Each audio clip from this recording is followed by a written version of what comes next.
चरण को करूं सप्रेम प्रणाम। अशुभ हरन मंगल करन धनी श्रीदेव चंद्र जी नाम। श्री प्राणनाथ निज मूलपति श्री मिहिरराज सुनाम। तेज कुंवरी श्यामा युगल को पल पल करूं प्रणाम। पिया जी को पल पल करूं प्रणाम।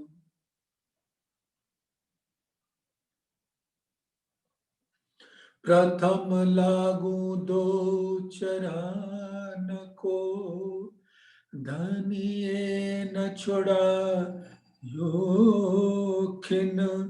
लाख तली लालेड़िया मेरे जीव के यही जीवन। इन पांव तले पड़ी रहूं धनी नजर खोलो बातून। पलना वालूं निरखूं नेत्र मेरे जीव के ही जीवन। मेरे जीव के ही जीवन। धामधनी अक्षरातीत के परम लाडले सुंदर साथ जी, परम धाम में विराजमान आपके मूल तनों के चरणों में इस आत्मा के दिल का प्रेम भरा सिजदा कबूल कीजिए। प्रणाम जी सुंदर सा प्रणाम जी। आज धामधनी की असीम अनुकंपा मेहर कृपा से हम सब श्री खिलवत ग्रंथ जो मार्फत का मारिफत है, खिलवत परिक्रमा सागर और सिनकार, ये चार ग्रंथ सब ग्रंथों के ऊपर कलश के समान है। उसमें धामधनी के आदेश से हम सबको झीलने का अवसर मिल रहा है। धामधनी का शुक्रिया। श्री कुलजम स्वरूप निजनाम श्री जी साहेब जी अनादि अक्षरातीत सो तो अब जाहिर भये सब विद वतन सहित। निज नाम परम धाम में विराजमान धामधनी अक्षरातीत नूर जमाल का जो पूर्ण स्वरूप है, यानी अक्षरातीत का हकीकत, अर्श की हकीकत में जो तन है और उनका जो दिल है, वो दोनों मिलकर ही पूर्ण स्वरूप होते हैं। जुगल स्वरूप परम धाम की लीला में धामधनी का अक्षरातीत का तन और उनके दिल श्यामा जी, इसको कहते हैं जुगल स्वरूप। और ये जुगल स्वरूप ही तन और दिल का प्रकट स्वरूप है। मारिफत का प्रकट स्वरूप हकीकत स्वरूप है। यही अर्श की हकीकत है। तो जब तन और दिल दोनों की पहचान होती है, उनका दीदार होता है, उनकी बातें होती हैं, तो निज कहते हैं स्वयं के स्वरूप, यानी उनके दिल का स्वरूप श्यामा जी को। और नाम तन को कहते हैं, क्योंकि इस संसार में सभी व्यक्ति, सबके तन एक नाम से पुकारे जाते हैं। धामधनी अक्षरातीत जब अपने आवेश स्वरूप से ब्रज लीला में पहली बार पधारे, पहले तकरार में, तो अपने आवेश स्वरूप से आए, लेकिन उस तन की पहचान इस संसार को हुई उस तन के नाम से। उसको नाम मिला कृष्ण जी। तो ये संसार है ही ऐसा, यहां किसी के दिल की पहचान तो होती नहीं।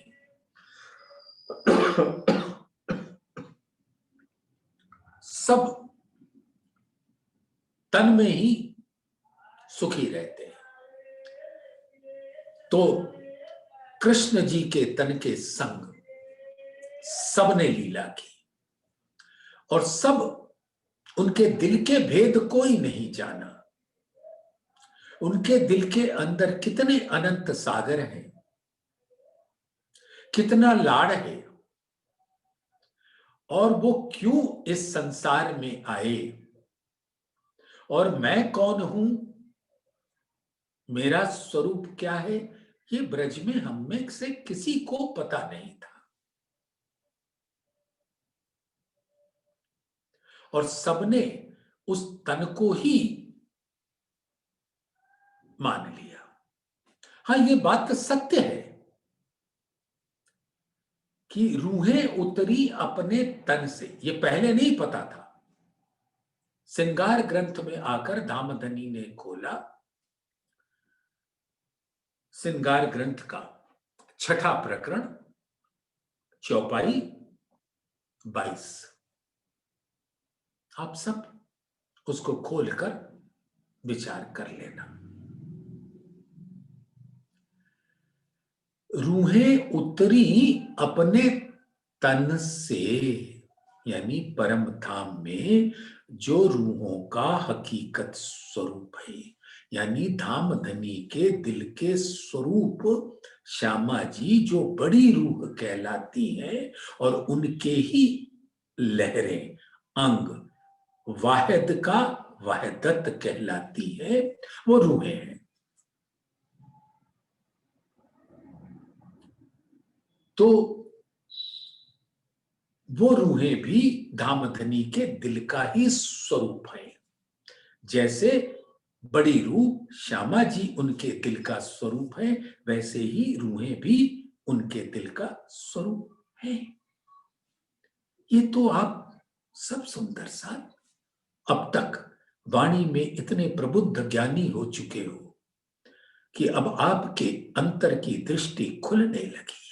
आप उस वाहिद को भी देख पाते हो और उसकी लहरों वाहिदत को भी देख पाते हो। वाहिद धामधनी का दिल है, यानी श्यामा जी हैं, और उसकी लहरें जो हैं वो ब्रह्म सृष्टियां तो हैं ही नहीं, परम धाम का वो अनंत स्वरूप भी धामधनी के दिल का स्वरूप है, यानी श्यामा जी का स्वरूप है।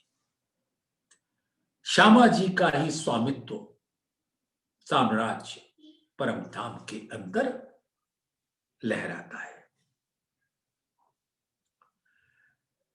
और वही रूहें धामधनी के हुक्म से गोपियों के तन में ब्रज में पधारी, और धामधनी क्योंकि स्वयं वो अक्षरातीत हैं, जिनके ये दिल के स्वरूप हैं, तो दिल बिना तन के तो आते नहीं, तो उनको पूर्ण स्वरूप से ही आना होता है।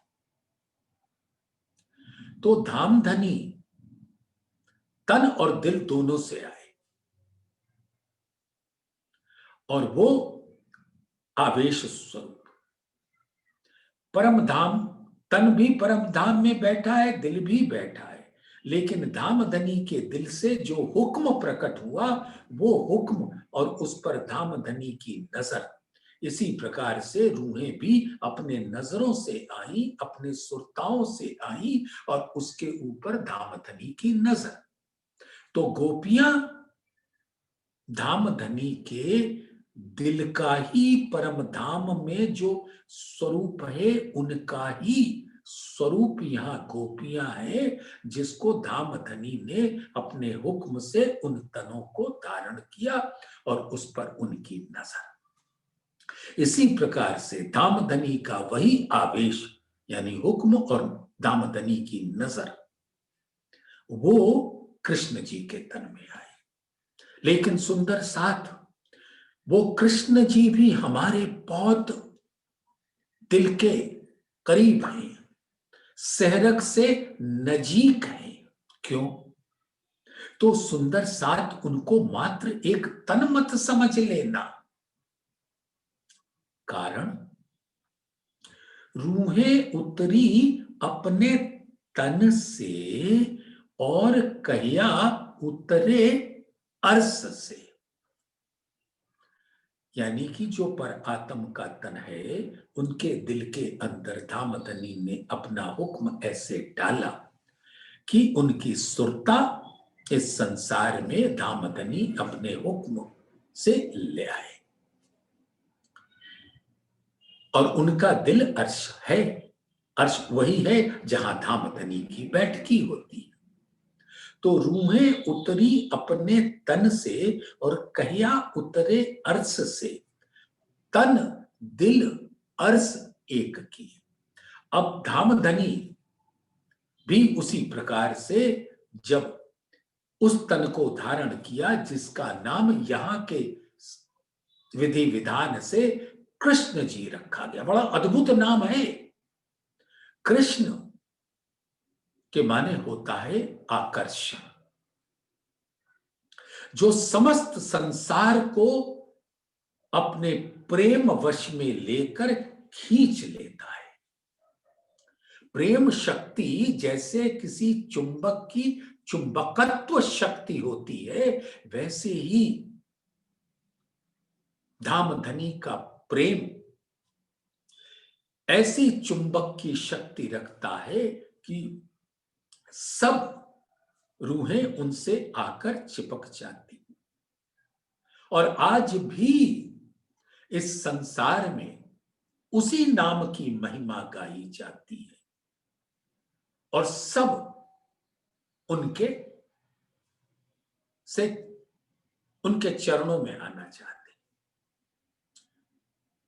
और वही तन जिनके अंदर अब आवेश शक्ति नहीं थी, मात्र विष्णु जी की शक्ति थी, लेकिन तन वही था, इसलिए नाम वही था कृष्ण। उन्होंने धामधनी के ही हुक्म से ये कृष्ण उवाच निकला कि सभी धर्मों को त्याग कर मेरी शरण में आ जाओ, मैं तुम्हें सर्व पापों से मुक्त कर दूंगा, शोक मत करो।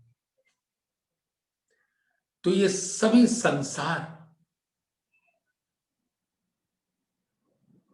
के प्राणी जिन्होंने भी इस का गहन अध्ययन किया, अपने दिल में लिया, वो कृष्ण नाम पर फिदा हो गए। और हम उस तन के अंदर जो आवेश शक्ति है, वो हमारे प्राणों के मालिक हैं, प्राणनाथ हैं। हम उनके अंगे संगे रहते। लेकिन इस संसार में धामधनी ने खुले आम डिंडिम घोष का नाद किया कि तन दिल अर्श एक की।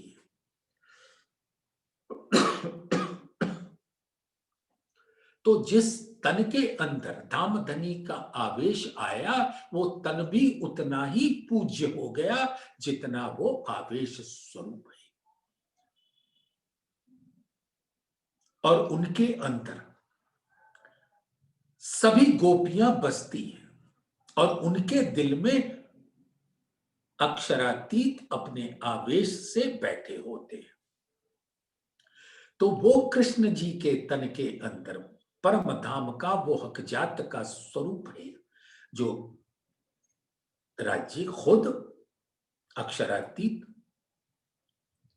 और श्यामा जी जुगल स्वरूप उस तन के अंदर विराजे, और सभी रूहें जैसे मूल मिलावे में बैठी हैं हकजात का स्वरूप, और तो कोई है नहीं बिना एक हक जात, जात माहे हक वाहे तत्, हक हादी गिरो कहलात। और वही हक हादी गिरो जहां भी जाएंगे संग जाएंगे, चाहे सुरता से जाएं, चाहे नजर से जाएं, चाहे तन से जाएं। तन से जाते हैं तो परम धाम की लीला होती है, सुरता से जाते हैं तो काल माया और योग माया में लीला होती है। लेकिन सुंदर साथ हम अपने दिल में ये बात अच्छी तरह से दृढ़ कर ले कि ये हकजात एक ऐसा स्वरूप है, घनीभूत स्वरूप है, जो कहीं भी अलग अलग अलग अलग नहीं जाते, वो तो बस एक जगह। तो जब कृष्ण जी के तन में आवेश स्वरूप आया, तो आवेश स्वरूप के अंदर जुगल स्वरूप भी है और रूहें भी हैं। और रूहें सिर्फ ये 12,000 ही नहीं है, परम धाम का वो अनंत स्वरूप भी रूह का स्वरूप है, वो भी गिरोह है, वो भी हकजात है। तो कृष्ण जी के तन के अंदर जब वो आवेश स्वरूप आए, तो सभी परम धाम के वो स्वरूप धामधनी के हुक्म से पधारे, और जिस पर मूल स्वरूप की नजर रहती है, इसलिए उसको आवेश स्वरूप कहा जाता है। तो वो आवेश स्वरूप के संग अक्षर ब्रह्म भी, और उसके अंदर जिसने ये तन जिसका था वो जीव भी, विष्णु जी का जीव। तो बात कहने की ये थी कि हकजात कहीं भी जुदा नहीं होते, और वही आवेश स्वरूप परम धाम में जुगल स्वरूप, हकजात स्वरूप, और यहां पर आवेश स्वरूप, चाहे वो ब्रज में हो, चाहे रास में हो, और चाहे इस संसार में। रूहों के प्राणनाथ तो वही है। तो कृष्ण जी ने जिस तन को धारण किया था, अगर रूहें वहां जाग जाती तो जानती कि यही हमारे अक्षरातीत हैं, प्राणनाथ हैं, और हम इनके नूर तन है, नूर दिल है। लेकिन कोई बात नहीं, ब्रज के अंदर तो पूर्ण अज्ञान का अंधकार था। रास में सिर्फ इतना बता दिया कि मैं तुम्हारे प्राणों का प्रीतम हूं, बाकी कोई भेद नहीं बताए। वो इस जागनी रास में अब खोल कर बता रहे कि क्यों आना हुआ, कैसे आना हुआ, किस स्वरूप से आना हुआ। तो ये श्री कुंजम स्वरूप के खिलवत ग्रंथ के ऊपर ही पहले लिख दिया निज नाम श्री जी साहेब जी, यानी रूहों के साहेब, रूहों के नाथ। दासत्व भावना नहीं है, ये अनन्य प्रेम लक्षणा का है। आशिक और माशूक के लिए दोनों एक दूसरे के साहिब होते हैं। साहिब क्यों कहा जाता है सुंदर साथ, आज ये भी जरा इसके अंदर प्रवेश किया जाए। हमारे दिल पे बैठने वाला, दिल पे जिसका राज्य चलता है, वो साहिब कहलाता है। सीधी सी सरल सी बात है। तो रूहों के दिल पर कौन विराजता है? रूहों का दिल अर्श, धामधनी विराजते हैं। तो परम धाम में भी रूहों के साहिब कौन हुए? अक्षरातीत। श्यामा जी के दिल पे कौन विराजता है? अक्षरातीत। तो श्यामा जी के भी साहिब कौन हुए? अक्षरातीत। कृष्ण जी के तन में यही हकजात आवेश स्वरूप होकर आकर बैठे तो रूहों के वो साहिब हुए, रास में भी साहिब हुए और इस संसार में भी साहिब हुए। लेकिन इस साहिब का तो ना ब्रज में पता था ना रास में पता था, वो पता चला इस संसार में आकर। तो वो निज नाम यानी कि अक्षरातीत का जुगल स्वरूप, पूर्ण स्वरूप, हकजात स्वरूप, निज यानी दिल, नाम यानी तन। नाम इसलिए क्योंकि यहां पे लोग कोई भी लीला के लिए अपने एक तन का उनको विचार आता है। उनको तो तन के बिना कोई लीला हो ही नहीं सकती।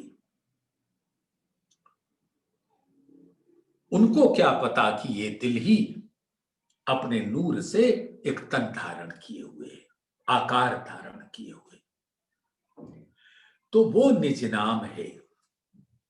कह रहे हैं निज नाम श्री जी साहेब जी।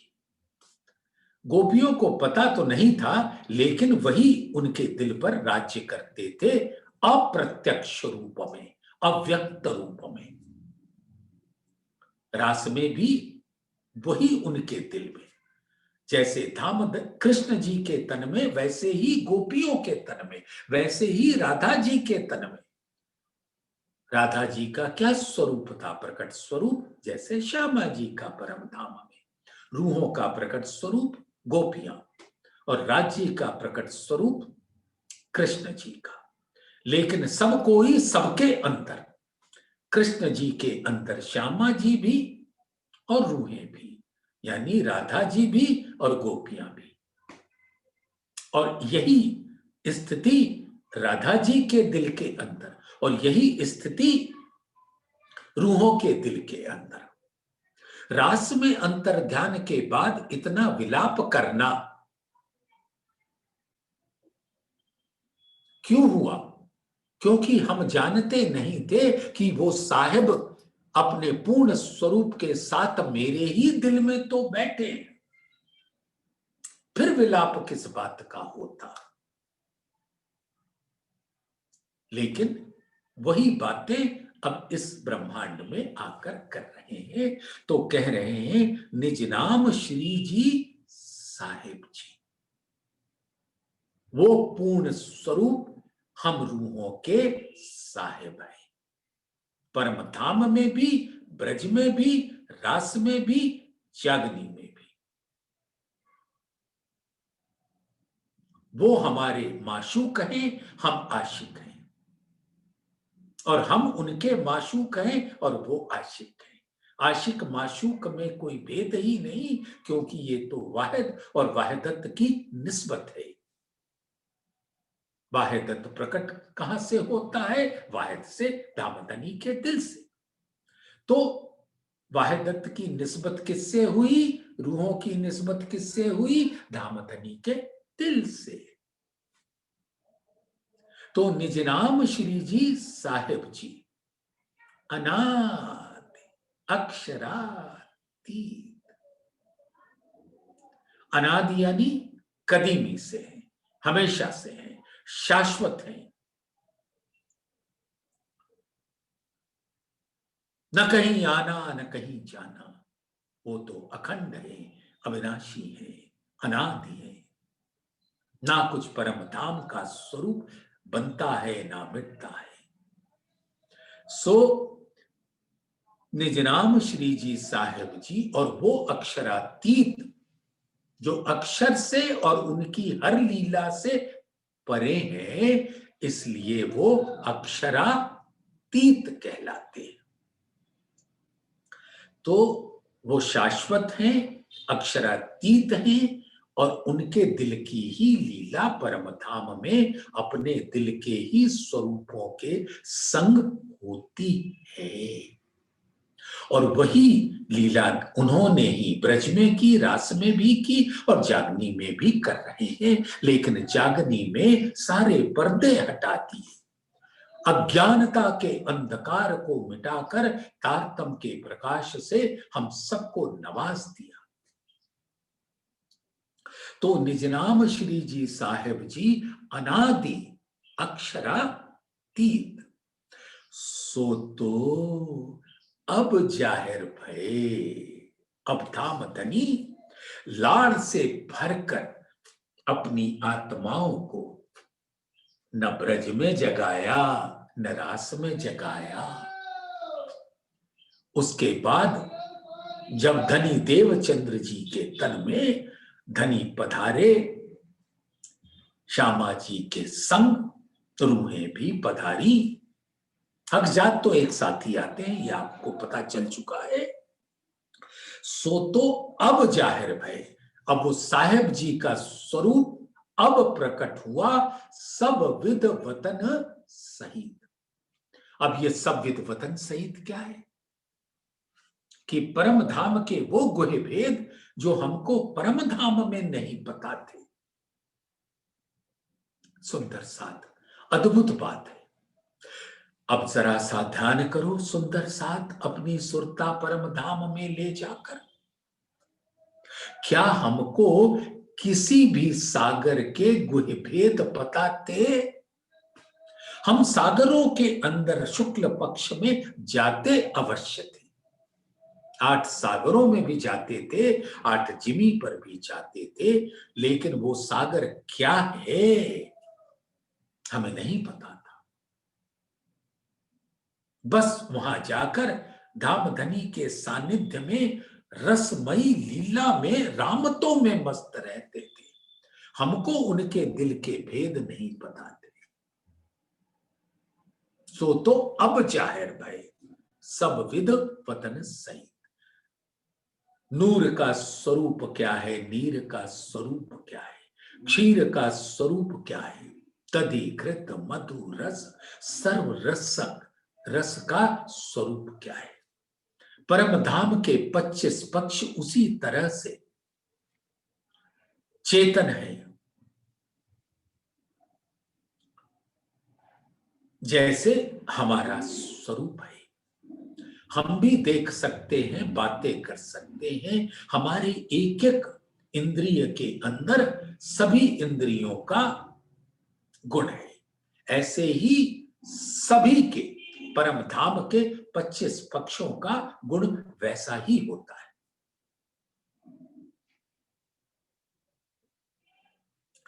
तो वो सविद वतन सहित हकीकत का स्वरूप, मारिफत का स्वरूप, खिलवत का स्वरूप, वाहदत का स्वरूप, निस्बत का स्वरूप, ये सारों का खुलासा कर दिया कि धामधनी ने बता दिया कि मेरे दिल में तुम्हारे लिए क्या लाड है और तुम्हारा असल मूल मिलावा, असल ठिकाना, जहां मूल मेले की लज्जत है वो मेरे दिल के अंदर है। और मैं जहां भी प्रकट हूं अपने दिल के संग प्रकट होता हूं, इसलिए ये हकजात स्वरूप जो मेरे दिल में रहता है यही इन हकजात का मूल मिलावा है। तो वो ब्रज हो, रास हो, जागनी हो, जैसे भी हो, और परम धाम में जगेंगे 7वें दिन की लीला में तो भी संग, कभी जुदाई हो सकती नहीं। तो निजनाम श्री जी साहेब जी अनादि अक्षरातीत, सो तो अब जाहिर भय, सब विद वतन सहित।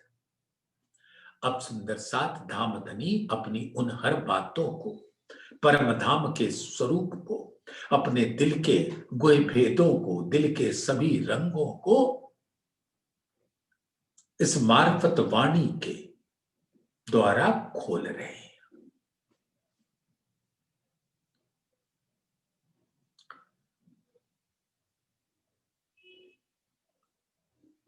आपने सुन रखा होगा कि एक शब्द है मार्फत और एक शब्द है मारिफत। मार्फत यानी द्वारा, ये चिट्ठी मैंने भेजी इनके द्वारा। तो रसूल क्या हो जाएंगे? वो मार्फत के स्वरूप जिनके द्वारा ये ज्ञान पहुंचाया गया।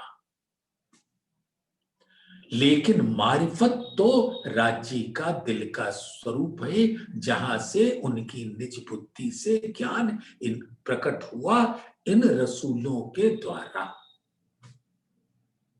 बसरी स्वरूप, मलकी स्वरूप और हकी स्वरूप। तो ये मार्फत और ज्ञान किसका लाए? मारिफत का। तो ये मारिफत का ज्ञान कहां से उतरता है? धामधनी के दिल से। और वो दिल क्या है? खिलवत है, जहां पर हक जात विराजता है। हक हादी अर्स मोमिन। सुंदर साथ, यही तो हक जात है। हक हादी जुगल स्वरूप, अर्श यानी परम धाम का सभी आत्म स्वरूप, और मोमिन वो ब्रह्म सृष्टियां जो उनके चरणों को पकड़कर मूल मिलावे में अभी बैठी है। हक हादी अर्स मोमिन, सो तो पहले हक दिल माहे। तो ये हक हादी अर्स मोमिन हक जात का स्वरूप है। और ये कहां बसते हैं? दामधनी के दिल में, नूर में, मारिफत में, वाहिद में। तो जहां सब बसे और दूजा कोई न हो, वही तो खिलवत है। खिलवत एक अद्भुत अरबी का शब्द है। खलवत, खलवत का तात्पर्य होता है एकांत, जहां दूसरा कोई नहीं होता। तो धामधनी के दिल में और कौन होगा? धामधनी का ही दिल होगा। और वो दिल का ही हकीकत स्वरूप हकजात स्वरूप कहलाते हैं। तो वो हकजात का मूल मेला जो है वो दामधनी के दिल में है। और उसकी लज्जत मिलती है इस मारिफत के ज्ञान से, जो मलकी स्वरूप, हकी स्वरूप और बसरी स्वरूप भी ले आए। उनकी मार्फत से ये मारिफत का ज्ञान उतरा। तो वो धामधनी का दिल ही खिलवत है, जहां आशिक और माशूक का अरस परस स्वरूप हकजात विराजता है। किताब खिलवत गैब की। गैब माने छिपे हुए, जो आज तक कभी प्रकट नहीं हुआ था। तो किताब खिलवत की यानी धामधनी के दिल के पन्ने। धामधनी ने अपने दिल में अपने लाड़ से बहुत सारी बातें लिख दी। जैसे एक शब्द आप सुनते हैं ना वाणी में, लौह महफूज। लौह यानी लोहा, महफूज कहते हैं एक पट्टी को। ये यहां के अर्थ हैं। सुंदर साथ, इससे भटकना मत, इसका कोई भेद जान लो। वो लिखा रहता है ना लौह महफूज, कि लौह महफूज पे लिखा था कि जन्नत से एक फरिश्ता निकाल दिया जाएगा।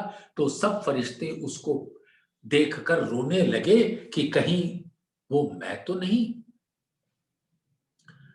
तब अजाजील ने कहा, आप घबराओ मत, मैं वो अपने सर पे ले लूंगा और जन्नत से बाहर हो जाऊंगा। फिर सब फरिश्ते खुश हो गए कि अगर ये जाएगा बाहर तो एक ही को जाना था, हम सब सुरक्षित हैं। सोचो सुंदर साथ, अगर एक ने कुर्बानी की तो उसकी कुर्बानी का ये पढ़ उत्तर कि तुम जाओ तो जाओ, हम तो सुरक्षित हैं। सोचो, क्या ऐसा होना चाहिए? खैर, बात कहीं और चल रही थी, लौह महफूज की, कि एक लोहे की पट्टी पे ये अंकित था। लेकिन आज जान लो ये लौह महफूज क्या है। परम धाम में एक धातु है नूर, जो लोहा का कहलाता है। यहां का जंक लगा दो, लोहा नहीं, स्टेनलेस स्टील, चमकता हुआ नूर का। चार धातु कहलाते हैं ना, हीरा, लसनिया, गोमादिक, मोती, पन्ना, परवाल। उसके बाद हेम, चांदी, नूर, कंचन, ये चार धातु हैं, बाकी नग है। पिरोजा, कपूरिया, 64 तंबों के अंदर आप मूल मिलावे में ये जानते हो। तो नूर वो लोहे का स्वरूप है। और नूर क्या है? दामदनी का दिल।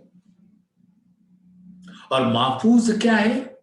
सब रूहों को अपने दिल में महफूज रखते हैं, यानी कि दुनिया की कोई बला उनके ऊपर आने नहीं पाती। और क्योंकि ऐसे दामदनी अपने दिल के संग यहां पधारे, या ब्रज में पधारे, या रास में पधारे, तो रूहें उनके दिल में महफूज रहती है। कोई उनका कुछ नहीं बिगाड़ सकता। वो है लौह महफूज। यानी धामधनी के दिल में रूहें पूर्णतया सुरक्षित हैं, आनंद में हैं। और यही आशिक और माशूक की बात है। और उस पर धामधनी ने अपने हुक्म, ऐसा हुक्म भी तो उनके दिल से ही है। तो इसका जो एक गुह भेद है कि उन्होंने अपने दिल में ले लिया। पहले लई हके दिल में, पीछे आई माहे नूर, ता पीछे हादी रूहन में, यूं कर हुआ जऊर। जो बात करनी है हके, पहले लेवे माहे दिल, पीछे सब में पसरे, जो वाहिदत में असल। तो धामधनी ने अपने दिल में लिया, तो उसको कह दिया कि लौह महफूज पे लिखा गया। और ये बताया जाता है कि एक फरिश्ता निकाला जाएगा, वो हुआ। लेकिन ये था कि धामधनी ने दिल में लिया कि इन रूहों को की नजर इस संसार में डाल देंगे। हके किया हुक्म वतन में, सो उपजत अंग असल, जैसा देखत सुपन में, तैसा बरतत इत नखन। कहे लदुन्नी भौम तले की, थक बैठे खेलावत, तैसा इत होता गया, जैसा हजूर हुक्म करत। तो अब सब उनके हुक्म की लीला है। परम धाम में भी हुक्म की लीला है, लेकिन वो लाड़मयी, इश्कमयी, नूरमयी होती है। ब्रज में दूसरी तरीके की, रास में दूसरे तरीके की, और जागनी में तो सबको अपने दिल के पन्ने दिखा रहे हैं कि देखो इस लौह महफूज पे क्या लिख रखा है, कि तुमको भेजूंगा इस संसार में, और मैं भी रहूंगा तुम्हारे साथ, और तुमको रसूल भेजूंगा, रसूल के द्वारा अपना ज्ञान भेजूंगा, और उस ज्ञान से तुम जागृत हो जाना। तो सुरता से धाम, उस परम धाम से अलग हुए, बिना अलग हुए। यह है लौह महफूज का, कि जाओगे बाहर। तो ये सुंदर सात बात समझने की है।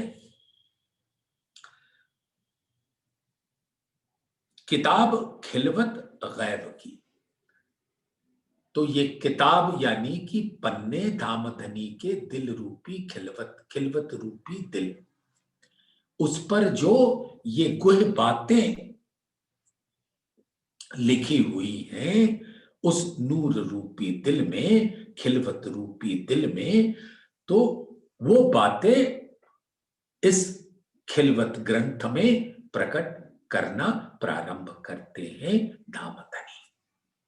सूरत अरज की जो हक्सों करी है, अब हमने, धामधनी ने दिल में उपजाया, हमने खेल मांगा, धामधनी ने मना किया, हमने जैसे जैसे वो मना करते गए वैसे वैसे हम बढ़ चले। उन्होंने कहा कि अक्षर का खेल देखने योग्य नहीं है, लेकिन हुक्म इतना दृढ़ हो गया था धामधनी का दिल में कि हम तो उमंग से भरे हुए थे। हमने कहा हम तो देखेंगे।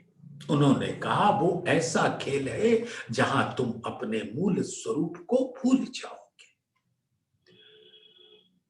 हमने सलाह मशविरा किया आपस में और कह दिया नहीं भूलेंगे। फिर धामधनी ने कहा कि अपने इस परम धाम को भूल जाओगे। थोड़ा दहशत तो हुई, लेकिन फिर भी खेल देखने की चाह ना तो धामधनी ने उपजाई थी, हमने मांग लिया।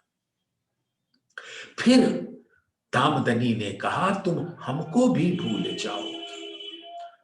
ये तो बहुत घबराने की बात थी, तो हमने कुछ सवाल कर दिए कि हमको कहीं दूर भेजोगे या अपने पास रखोगे। उन्होंने कहा तुम्हें कहीं दूर नहीं भेजेंगे, अपने पास ही रखेंगे, तुम तो मेरे कदम पकड़ कर बैठो। फिर हमने कहा हमें न कहीं जाना है और धामधनी के चरण भी छूटेंगे नहीं, और धामधनी तो हमारे सामने साक्षात बैठे होंगे, हम उनको देखते रहेंगे, फिर हमारा कोई अक्षर का खेल क्या बिगाड़ लेगा।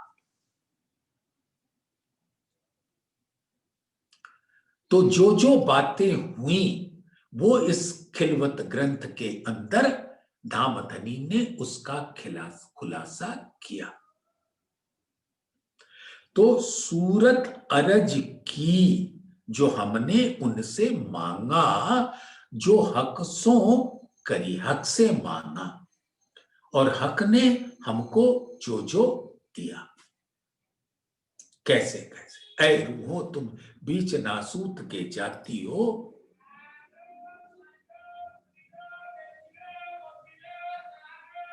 तुम हमको कबहू न भूलियो। फिर कहा ऐ रूहो तुम बीच नासूत के जाती हो, हके कौल किया उतरते अलस्तो बेरब को। फिर गया अरवाहों ने भले न भूले हम। फिर धामधनी ने कहा ऐ रूहो तुम बीच नासूत के जाती हो, मैं तुम्हारा परवरदिगार हूं, तुम हमको कबहू न भूलियो। और ये एग्रीमेंट, करार हम दस्तखत करके आए थे कि हम आपको कबहू नहीं भूलेंगे। कोई बात नहीं, घबराने की कोई बात नहीं। सुंदर साथ कोई भी ना घबराए, भूले तो क्या हुआ।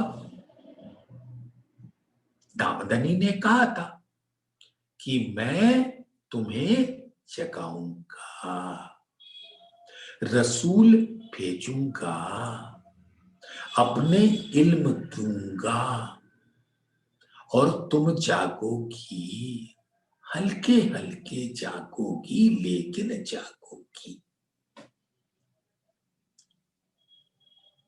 तो मैं इन्हों को जगाऊंगा भान के सुबह सक।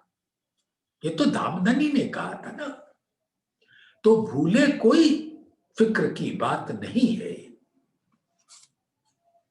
धामधनी अपने लाड़ से हम सबको, अपनी मेहर से हम सबको जगा रहे हैं। फिर कोई चिंता की बात नहीं है सुंदर साथ।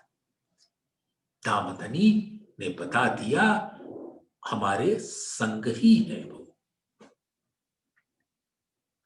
फिर तो सूरत अरज की जो हक्सों करी है, इस खिलवत ग्रंथ में वो सारी खिलवत की बातें, खिलवत धामधनी का दिल, उसका हकीकत स्वरूप, इस घड़ी वो मूल मिलावा है। जहां हम बैठे तीजी भूम पर रब्द हुआ, यहां आए और वहां से सुरता डाली ब्रजरास और जागनी।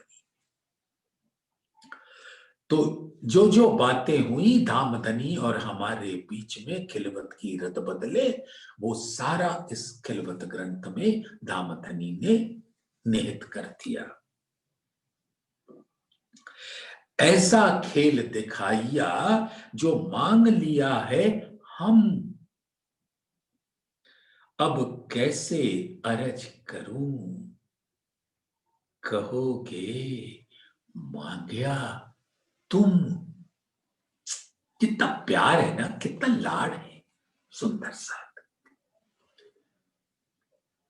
इस प्रकार का अक्षर का खेल आपने हमें दिखाया,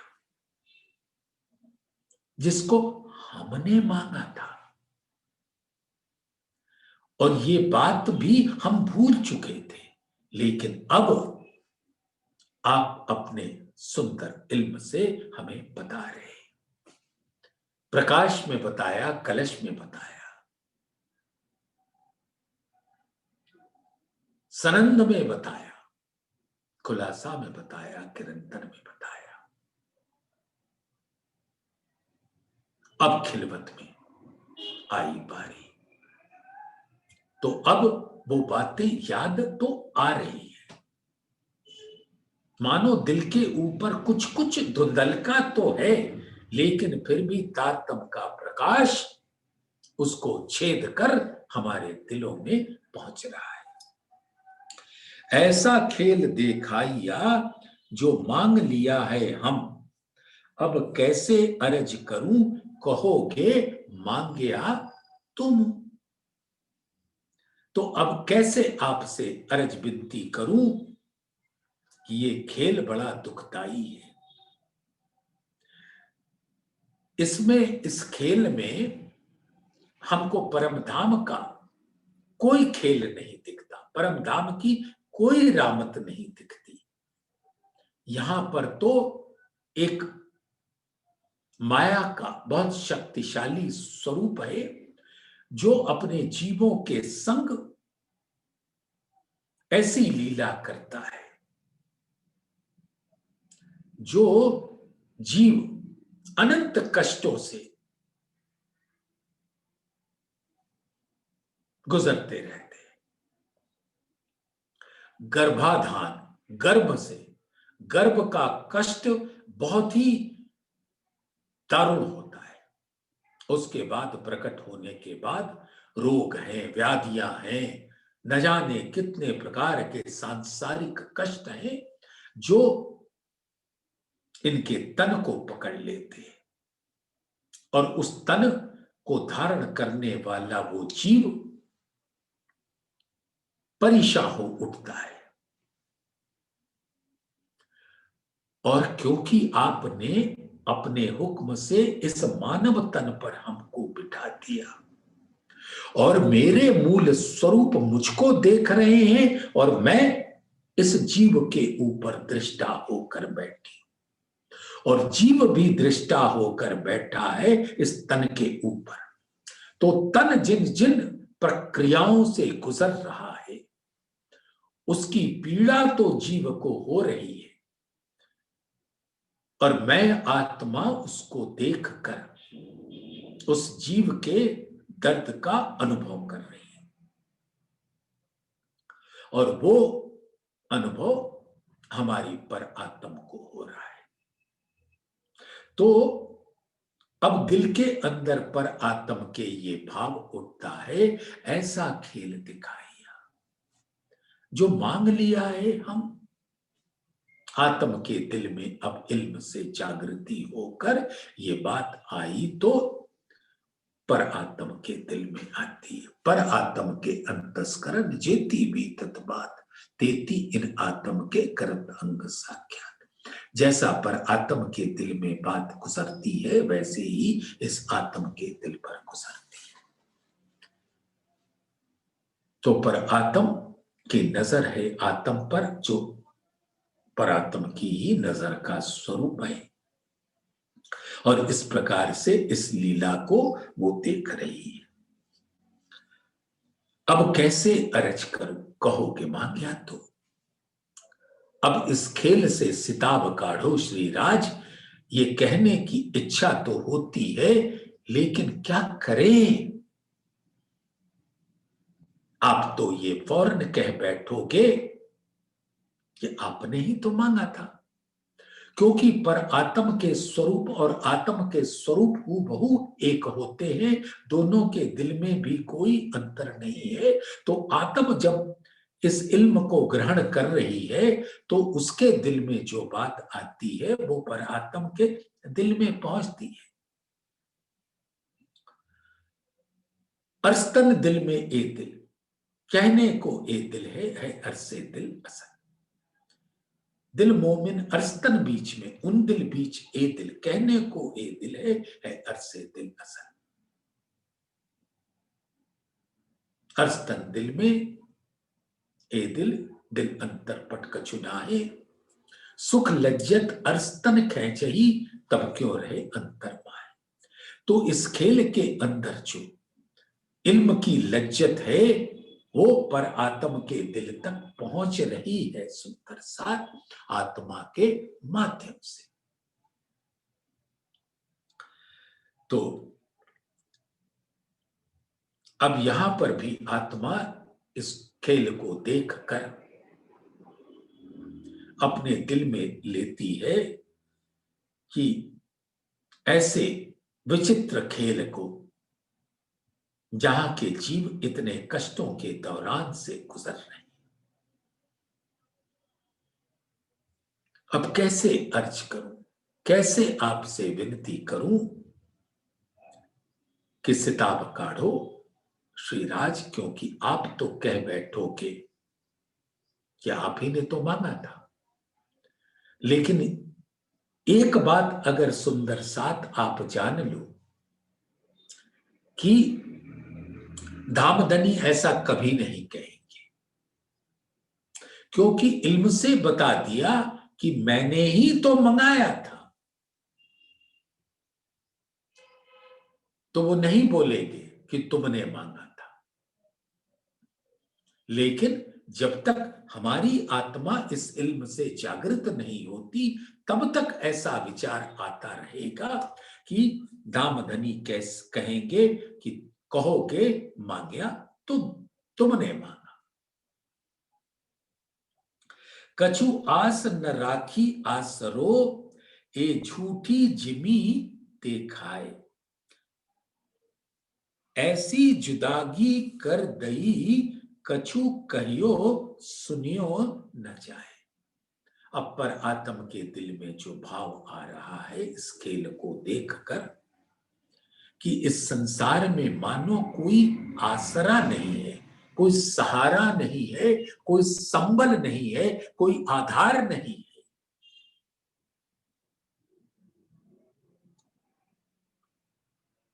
कछु आस न राखी आसरो, आसरो माने आसरा, आधार, और आस माने आशा। इस संसार में आने के बाद तो ऐसा लग रहा है कि अब कोई भी आशा नहीं बची। कोई आशा यानी उम्मीद। जैसे उम्मीद होती है ना कि दामदनी हमको छोड़ेंगे नहीं, ऐसा तो दाम ने में कहा था कि तुम्हें कहीं दूर नहीं भेजेंगे, तुम मेरे कदमों को पकड़कर बैठो। तो हम तो कदमों को पकड़ कर बैठे हैं, तो दामदनी कभी जुदा तो हो ही नहीं सकते। लेकिन रह रह के घबराहट होती है इस झूठी जिमी को देखकर कि कहीं वो चरण कमल हमसे छूट न जाए। कछु आस न राखी आसरो, ए झूठी जिमी देखाए। ऐसी जुदागी कर दई, कछु कहियो सुनियो न जाए। अब ऐसा पर आत्म के दिल में आता है कि धामधनी हम आपके चरणों को पकड़कर तो बैठे, लेकिन ऐसा दिल के अंदर आता है कि आप हमसे जुदा हो गए हो। ऐसी जुदागी, ऐसी भीषण जुदागी कर दी जो धाम में कभी नहीं होता था। धाम में पिया आप हमसे कभी भी अलग नहीं होते थे, ऐसी जुदागी कर दी। आपने तो कहा था कि आप हमको अपने से कभी जुदा नहीं करेंगे, लेकिन ऐसा क्यों हमारे दिल में आ रहा है प्राण प्रीतम कि मैं तुमसे जुदा हो गई हूं। ऐसी जुदागी कर दई, कछु कहियो सुनियो न जाए। कि अब मैं आपसे कुछ खुलकर जैसे धाम में कहती थी अब कह नहीं पा रही हूं। मानो मेरी जुबान पर, मेरे दिल पर ताला लग गया हो। लड़खड़ाती हुई जुबान से भी मैं कह नहीं पा रही हूं, कुछ नहीं कह पाती।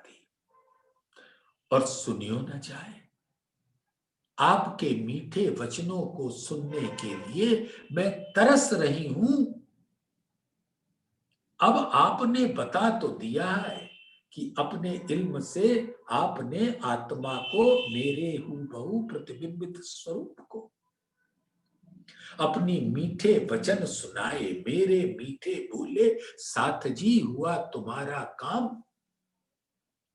प्रेमे में मगन होइए खुलिया दरवाजा धाम। दामदनी ने अपने दिल का दरवाजा तो खोल दिया,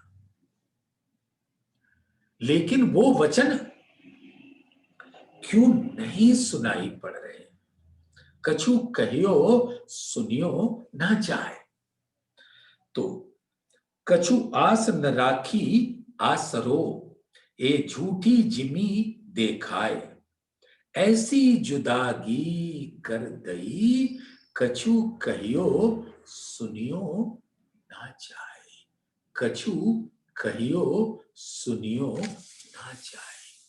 दामदनी के चरणों में हम सब सुंदर साथ का प्रेम भरा प्रणाम।